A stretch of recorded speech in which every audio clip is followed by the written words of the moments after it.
In bureaucracy, your power is. But politics.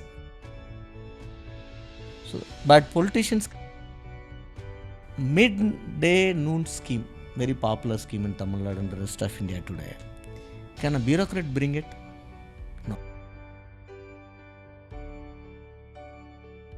And IIT people are competing, IIM is competing, IRA is competing, JN is competing, you are ED is headed by an IRS officer. And Central Vigilance Commission is headed by an IRS officer. Election Commission was headed by 2 IRS officers.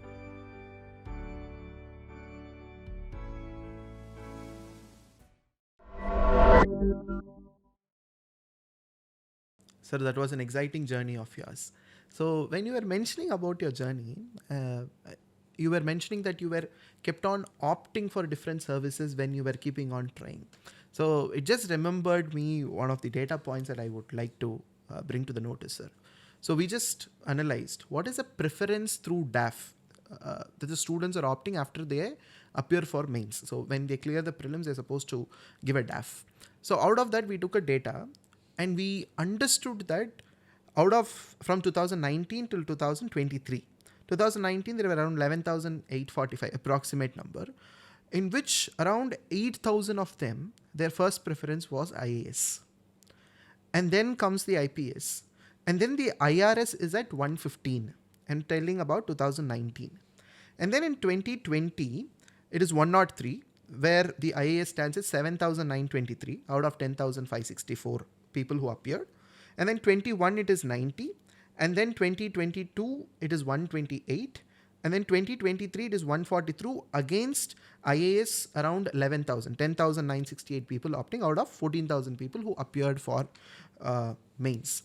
So what I'm trying to understand from this data is that, sir, like you, I think most of the aspirants out there are considering IAS as the only service. In fact, this UPSC exam is also called colloquially IAS exam. They think that is the only thing. And they feel the other services are less aspirational, and probably the IRS, if you compare with that, the takers are always very low, who give first preference as IRS. So what is your take on this data, and how do you see this aspiration level, and why do you think that people who are looking out as a career in IRS should keep looking out for it, and what are the benefits of being into IRS, and what is the power that they can enjoy with? See, I'll put it like this. Now I'm not in service, so I can be very frank in putting points across. See, normally, if you see historically, till 70s, it was IFS was considered as a first choice. Foreign service. Then, it was 30, sometimes even more than 50% opted for IFS, and all some stories are there. IFS were IAS were in some different pedestal. In 79, the exam patterns are changed. Okay, that time, first time preliminary exams are introduced. Till that time, 79, it was only main examination, direct main. Since number of aspirants are increased, preliminary came. That time only this format of this, their IAS, you remember, before 79, now this is the same exam. Before 79, you have to clear 5 papers for IAS, 3 papers for central services, including IRS, audit account service, 2 papers for IPS, indicating that IPS you need more body than brain. IAS you need more brain than anybody else. Okay, number of papers you have to clear. After 79, the UPSC has consciously decided that, okay, all exams are same. You give preferences on merit. There comes this preferences specific. Okay. Now, till 90s, I think you had a rule. Now, IAS and IAS and IPS is all India services. Why it is all India services? It is recruited by central but deputed to state. All other services called central services, including Indian Foreign Service. Indian Revenue Service, all are central service. It is recruited by center and at center. They are all central government servants. They are never a state government servant. They may come to state by deputation. So all India services by very nature, because they have to connect union and India and state. Okay, so they come to a cadre, but they will come as a joint secretary later, or deputy secretary and secretary, because they have to connect a district to a central government, district, state administration, central administration. So they had much more responsibility in aligning the administration. So they naturally, even if today you see a lot of joint secretaries come from IAS, and cabinet secretaries always from IAS so far. He is the boss of the Indian bureaucracy. Okay. Other departments like you see postal comes from postal service. Sometimes information service officers comes as secretary to them. Revenue officers so far has not become secretaries too. Our home ministry is not headed by IAS officer. I mean IPS officer, it's by IAS officer. Only special secretary is from IPS. Government of India works on this particular pattern. But today the growth avenue of all services grown like leaps and bounds. Now you see ED is headed by an IRS officer. And Central Vigilance Commission is headed by an IRS officer. Election Commission was headed by 2 IRS officers. One was Krishnamurthy sir and later on by our Chaudhary Saab. So there are a lot of services people like. Earlier only IAS was heading AG. He was Audit and Account General of Government of India, Comptroller and Auditor General of India. Now Indian Audit Account Service is also coming. So every services now expanding because like it's now merit. Why you remember why IAS was holding a lot of posts? Because before 79 they were clearing 5 exams and definitely they were supreme by examination pattern. Now because of the positioning and functioning role, still IAS is regarded as a very, very important civil service among all these 28 services. Because they connect district, state and central. But it is not all in all. Tomorrow it's not too late. Maybe cabinet secretary, maybe from some other service. It is going to be the norm of the day. So if I'm understanding correct, so it's not these ministries or secretaries are getting led by an IAS officer is by custom. There is no any rule or regulation that would lead. So how does these ranks are being given? So what is the selection process for these ranks? No, rank mean the exam? No, not sir.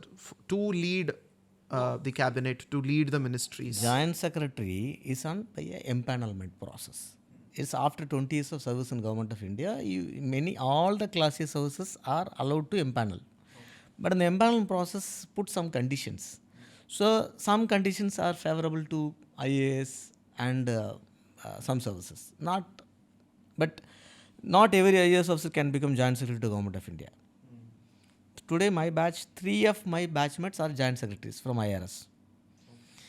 So because our batch has completed 20 years, right? So once you become joint secretary, then you will become additional secretary, then you become secretary to Government of India.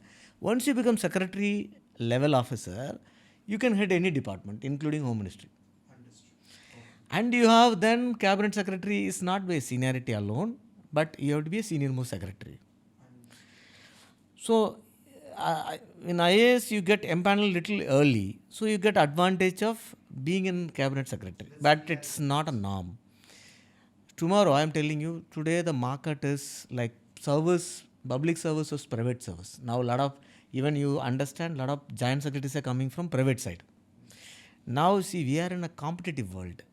Now just because you cleared exam in 21 years and you cannot sit aram se in armchair and dictate things. You have to prove, you have to bring results. And the governments are like on a toe. So now the service has to compete with the private and service among themselves and batchmates among themselves. And IAS among themselves and IRS among themselves and also with the private services. And IAS and IRS is in real tough fight because Number wise closest is IAS and IRS.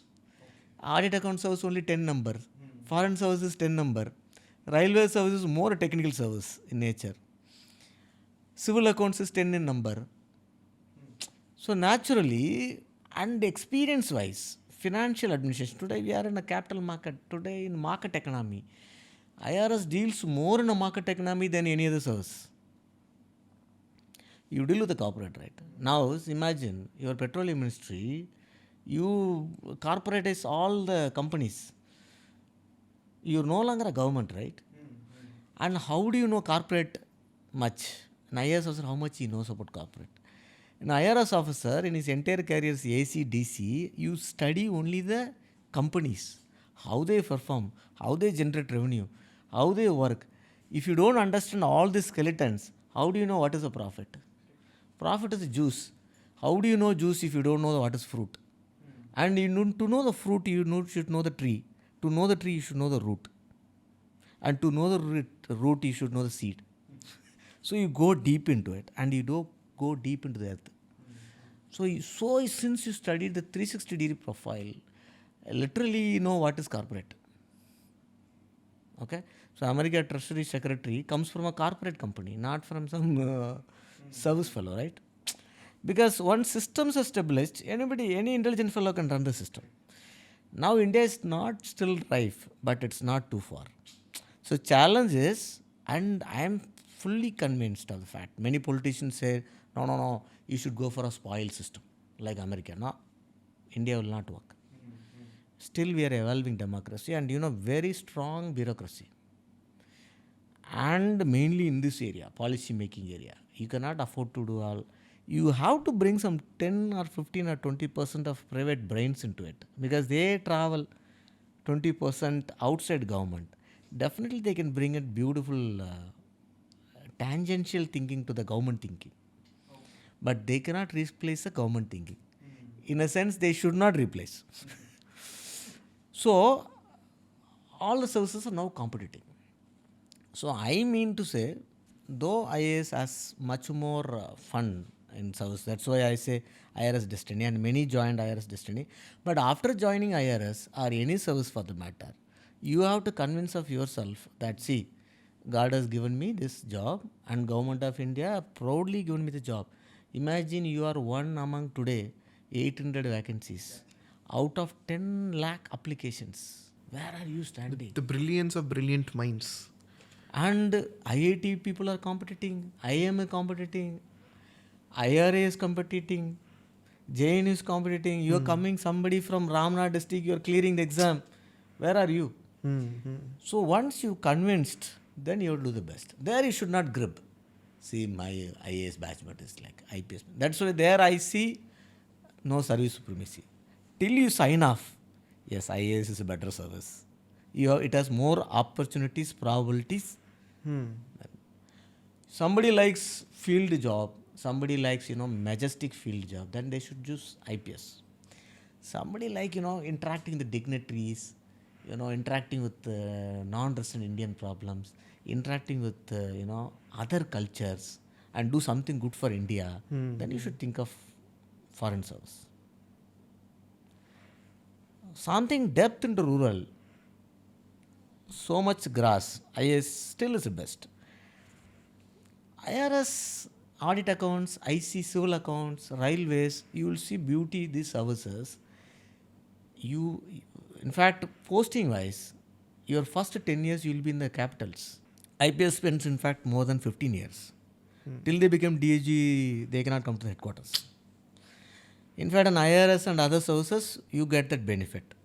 So somebody is a family man and I want to do something good for country and I want to be in corporate capital and don't want then do with this political pressure. You may ask the question, you ask the first question, like who's powerful? Till you don't fight, you are powerful. Moment you fight, a politician is definitely powerful because he fights without a rule, right? So that process will start.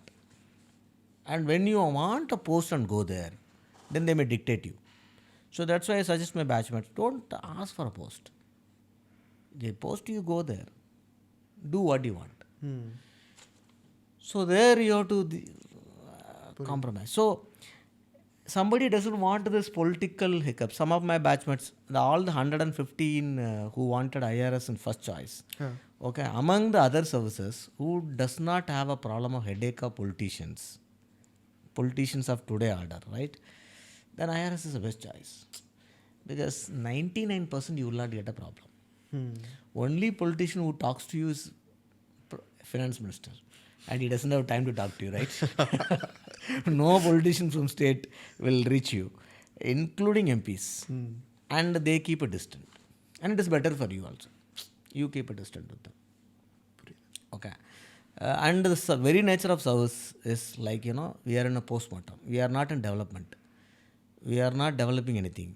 We are enforcing. And we are controlling their expenditure in the elections. We are controlling them through a raid. We are controlling them. We are more enforcement service. So we cannot be friendly with like an IAS does in a district. He has to be friendly with the MP because MP lad comes funds there. MLA lad funds comes. So as a collector, as a nodal authority in district, he has to interact with the politician. And they have to work as a team. Okay. I still remember a railway also they have to little bit work. They have less choice, but politician doesn't have much to work with the railways except EQ. Okay. So I remember still in training in railways, I remember 150-kilometer stretch of railway line in Andhra Pradesh. Okay. That was done only for one politician. Because he gave such a guarantee in the political election. So you want to bring the line to that town. 54 kilometers, not much, entourage, no passenger traffic, no goods traffic. So there is also a political pressure. So that definitely DRM should have, pumped money unnecessarily. You would have done something good for where there is a pressure on passenger traffic or goods traffic, right? So there these things comes. So IRS, ICAS, audit accounts, defense estate services, okay, postal services, though much sidelined today. Information service, your Doordarshan and radio and other programs, it's a beautiful service. Like dissemination of information is too much, and they can definitely compete to the private thing. And if you ask me, CC, no, they have to fight it. So all these services are too good. They give you super duper platform to fight. But if you ask me which is first, you see every year the orders are changing. For a long time, IRS income tax was third in number after IAS, IPS. Sometimes the IAS, IRS like me. Sometimes IPS, IRS. Sometimes, IFS, IRS. All this combination we see. Now, as GST is growing, the impact of GST is growing, people are choosing customs more than income tax. Number of office aspirants choosing customs because it's like relevance. How I call it relevance. Like if I get this service, how society look at me, how much relevant I am to the society, and nothing wrong in seeing that. And the priorities are mostly based on that. Okay. Mostly based on that. So, thank you, sir. I think we are at the end of the podcast. Thank you so much for your, people doesn't know about this service this more.